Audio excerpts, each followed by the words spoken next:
বানপানীৰ সময়ত অসমত ঘটা দুটা ঘটনাই অসমৰ সকলো সচেতন আৰু সংবেদনশীল মানুহবিলাকক আচৰিত কৰি তুলিছে। অসমৰ মানুহৰ মনত সাংঘাতিক ধৰণে সংবেদনশীল মানুহৰ মাজত সাংঘাতিক ধৰণৰ এটা দুখ দি থৈ গ'ল বিজেপি চৰকাৰে।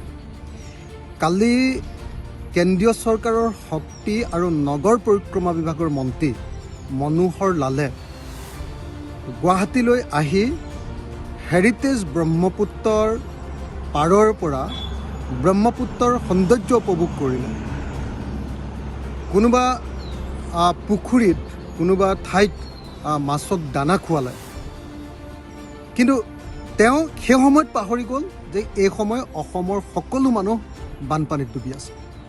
যি সময়ত অসমৰ 24 লাখ মানুহ বানপানীত আছে, যি সময়ত অসমৰ মানুহে বানপানীত ডুবু খাই আছে, যি সময়ত 78জন মানুহৰ মৃত্যু ঘটিছে, আৰু যি সময়ত খুদ গুৱাহাটীত এজন 8 বছৰীয়া শিশু অবিনাশ চৰকাৰ তেওঁ নৰ্দমাত উটি গৈছে, কৃত্ৰিম বানপানীৰ কাৰণে নৰ্দমাত উটি গৈছে, সেই সময়ত কেন্দ্ৰীয় নগৰ পৰিক্ৰমা মন্ত্ৰীজনে আহি গুৱাহাটী মহানগৰত আহি যি বিলাসিতা কৰিলে, এইটোৱে সমগ্ৰ অসমীয়া জাতিটোক অপমানিত কৰিলে।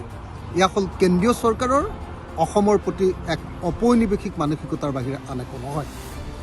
আনহাতে কালি যি সময়ত আমি দেখিছিলোঁ যে অসমৰ মুখ্যমন্ত্ৰী হিমন্ত বিশ্ব শৰ্মা ডাঙৰীয়াই অবিনাশ চৰকাৰৰ নামৰ মৃত শিশুজনৰ পৰিয়ালৰ ঘৰত খবৰ ল'বলৈ গৈছিলে, সেই সময়ত আমি দেখিছিলোঁ যে হিমন্ত বিশ্ব শৰ্মাই কৰা পৰম্পৰাগত তেওঁৰ যি নাটক, তেওঁ চেলফিৰ যি নাটক, আৰু কিছুমান মানুহক নিজেই তেওঁ মাতি আনি নিজে তেওঁ গোটাই লৈ এটা উৎসৱমুখৰ পৰিৱেশ সৃষ্টি কৰাৰ যি পৰিৱেশ কালি আমি দেখিছিলোঁ যে মৃত পৰিয়ালটোৰ সন্মুখত এনেকুৱা ধৰণৰ হাঁহি খিকিন্দালিৰে এটা উৎসৱমুখৰ পৰিৱেশ সৃষ্টি কৰা, এটা উচ্ছৃংখল পৰিৱেশ সৃষ্টি কৰা, এটা চেলফি মাৰি আনন্দ উৎসৱ কৰা এটা অতি কুৎসিত ৰূপ এটা কালি হিমন্ত বিশ্ব শৰ্মাই গুৱাহাটী মহানগৰ মানুহক দেখুৱালে।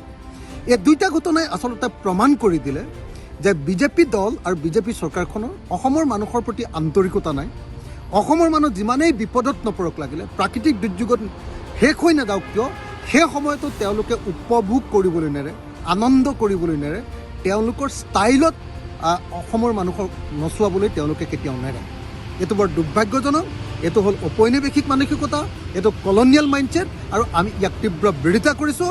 আৰু ৰাইজৰ দলে ইয়াক কেৱল নিন্দা কৰাই নহয়, সমগ্ৰ অসমবাসীৰ ওচৰত অসমৰ মুখ্যমন্ত্ৰী আৰু মনোহৰ লাল ডাঙৰীয়াক, কেন্দ্ৰীয় মন্ত্ৰী মনোহৰ লাল ডাঙৰীয়াক ক্ষমা বিচাৰিবৰ কাৰণে আমি আহ্বান জনাইছোঁ।